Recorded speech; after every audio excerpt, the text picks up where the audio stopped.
Halo guys, selamat datang di MD Movie Review. Seperti biasa kita akan nge-review film melahirkan terbaru.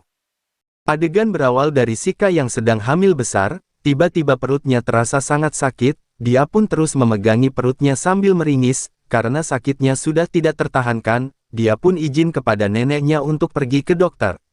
Neneknya sempat melarang, soalnya kalau mau pergi ke dokter, berarti Shika harus pergi ke kota. Sedangkan jalan satu-satunya menuju kota adalah melewati sungai, sedangkan sungai itu terkenal sangat dengan penghuninya, yaitu siluman buaya putih. Neneknya pun menasehati Shika, kalau melewati sungai harus memberikan sesaji dulu. Shika pun pergi, kebetulan ada seorang teman yang sama-sama mau ke kota juga, wanita itu pun melakukan sebuah ritual sebelum menyeberangi sungai itu, dia bilang demi keselamatan. Dia pun merasa heran kenapa Shika tidak melakukan ritual sebelum nyebrang. Shika hanya tersenyum, dia bilang dia tidak percaya dengan hal-hal yang seperti itu.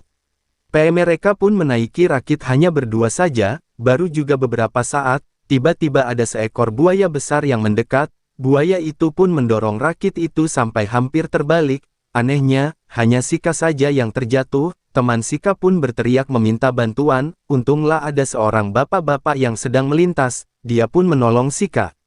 Shika pun tertolong, anehnya perut Shika yang tadinya gede karena hamil, tiba-tiba saja sudah kempis, Shika pun hanya bisa menangis. Sampai di rumah Shika pun masih terus menangisi bayinya yang hilang itu, nenek Shika pun menyalahkan Shika, karena tidak mau percaya dengan kebiasaan leluhur mereka.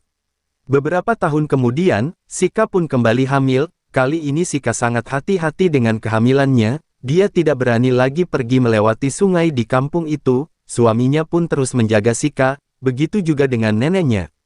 Suatu malam, Shika tiba-tiba merasa sangat kedinginan, nenek pun mendekati Shika dan mengatakan kalau harus berhati-hati, karena kehamilan Shika sudah besar, suaminya pun datang membawakan Shika selimut, dan menyelimutinya. Shika pun dituntun dibawa ke dalam kamar, sementara nenek yang duduk di tengah rumah merasakan, kalau rasa dingin di rumahnya itu adalah pertanda adanya makhluk lain di sekitar rumah itu.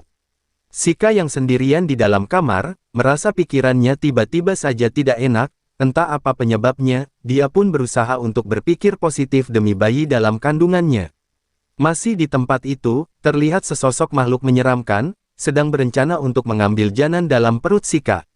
Entah kenapa suami Shika begitu lama, membuat Shika bosan sendirian di dalam kamar, dia pun mau menunggu suaminya di luar. Shika pun duduk santai di depan rumahnya. Namun baru juga Shika duduk beberapa saat, tiba-tiba dia melihat sesosok makhluk menyeramkan sedang memandanginya. Shika pun berteriak. Nenek yang sedang ada di dalam rumah dan suaminya yang baru saja datang, langsung menghampiri Shika. Shika yang sedang ketakutan langsung menunjuk ke arah makhluk menyeramkan itu. Si nenek pun langsung mengambil sebuah sapu, dan mengusir makhluk menyeramkan dengan sapu itu. Shika pun masuk ke dalam rumah. Setelah di dalam rumah Shika merasa kalau perutnya sangat sakit sekali, dia terus memegangi perutnya, nenek pun mengatakan kalau mungkin Shika mau melahirkan. Suaminya pun disuruh pergi mencari dukun beranak di desa itu, sementara nenek seperti sedang bertapa dan memfokuskan kekuatan. Ketika nenek sedang melakukan ritual itu, tiba-tiba saja, datang seekor buaya. Si nenek meminta agar buaya itu melindungi anak Shika yang mau lahir, karena nenek melihat ada sesosok makhluk yang sedang mengincar bayinya Shika. Shika yang menyaksikan kejadian itu hanya bisa bengong, memandangi nenek dan juga buaya siluman itu. Siluman buaya itu pun menyanggupi permintaan si nenek itu, lalu siluman buaya itu pun menghilang.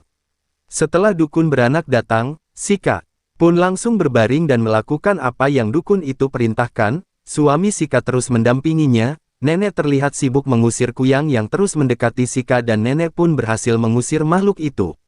Namun ketika Shika berhasil melahirkan bayinya, bayi itu sama sekali tidak mengeluarkan suara. Nenek pun bertanya bagaimana keadaan bayi Shika itu. Dengan nada sedikit kecewa, dukun beranak itu pun menjawab, bayinya sudah meninggal dunia. Mungkin karena gangguan kuyang tadi. Begitu juga dengan Shika, karena kecapean dia pun terlihat kaku seperti orang kiki yang meninggal. Namun dalam mimpinya, Shika seperti sedang dikejar kuyang itu, dan kuyang itu pun berhasil mengambil janan dalam kandungannya. Ketika Shika berteriak karena kehilangan bayinya, seketika dia pun terbangun, dan ternyata orang-orang di sekitar, begitu juga dengan suami dan juga neneknya sudah menganggap Sika meninggal. Melihat Sika hidup kembali, suami dan juga neneknya terlihat sangat bahagia. Setelah suaminya menjelaskan keadaan bayinya, Sika pun menangis sejadi-jadinya. Sika udah